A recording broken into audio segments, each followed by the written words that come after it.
the government came up with a thought that they call it the NPNT regime, right? It says no permission, no takeoff.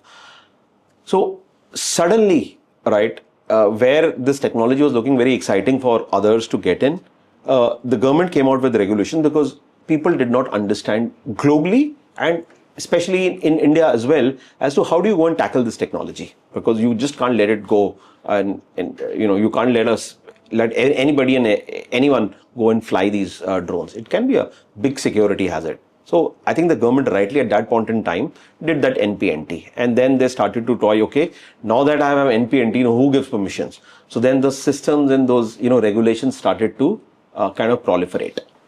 2020, 2021, we call it the year of transformation for this industry, and I'll give you the reason why it transformed.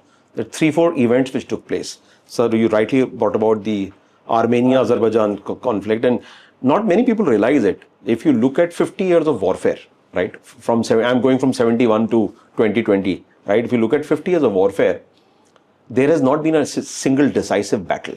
You've gained some territory, but that 1971 was after the World War II. After the World War II, you had the 71, and of course, you had the Israel, whatever conflict took place. Then was the 71 operation, where you had a decisive victory, you had POWs, etc., etc. After that, the Armenia-Azerbaijan conflict, that's when another army actually surrendered, right? And they surrendered because the adversary or were using this technology because they just couldn't move their armor and all of that, right? And the world kind of took a notice, and everybody did. So that's the first, let me put it, the inflection point, right? The second inflection point, because of the pandemic, now you had a lot of, you had a lot of these Section 144 getting imposed. You had lockdowns and all. Now you have to monitor these lockdowns. How do you monitor without getting into, in physical contact with anyone? So it necessitated that, let's use drones. So the governments all over the world, and especially in India, community started to see drones. And what also happens, they say the picture is worth 1,000 words. I would say a video is now worth 1,000 pictures, and it is actually true. So people just started seeing that in news, that video, that somebody's monitoring, an area which is infected with, let's say, so many patients of COVID and all. So it just started to get a lot of traction. So events, and then some of this, and then the government just came out with the new drone rules, which kind of eased adoption of this technology. So that's how it is. That's how the cycle which has been done. And now obviously the Ukraine-Russia has taken it to a completely different level altogether.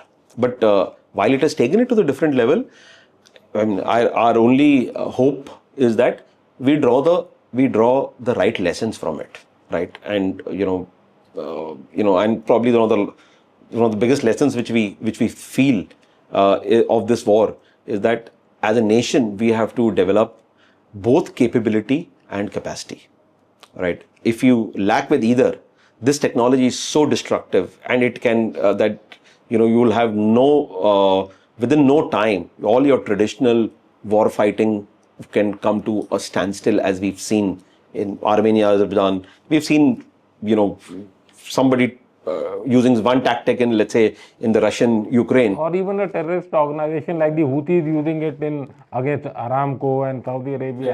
Absolutely, sir. It is a poor man's, in fact, weapon, I would say, of destruction. Absolutely, sir. So it is bought, maybe we talk about asymmetric war, it is an asymmetry in war which has been created, which has traditionally been, from the trench to probably the armor to now there is a third shift which we are finding, which is taking place. Today there was a news where the Houthis have downed the 14th or the 15th Reaper, MQ-9 Reaper has been downed by them, right?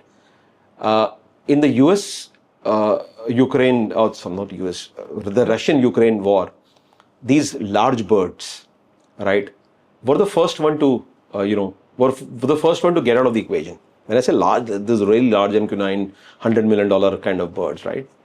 Because the fact is that they're too slow, they're too big, and a lot of assets get kind of concentrated there. So That drone itself would have firepower, it would have ISR, it would have electronic warfare, it will do signal intelligence. You know it, sir. It will do whole lot of stuff. And It's a composite platform. composite platform. I mean, then we realize it's $100 million platform, and it goes like that, right? So suddenly the world has changed. He said, they are okay for peacetime missions, but when the balloon goes up, when there is a war fighting, they'll be the first ones to be knocked down, right? I think that's the realization, and that's why you find the smaller and the more leaner platforms are getting a flavor, right? And that's where we are building towards.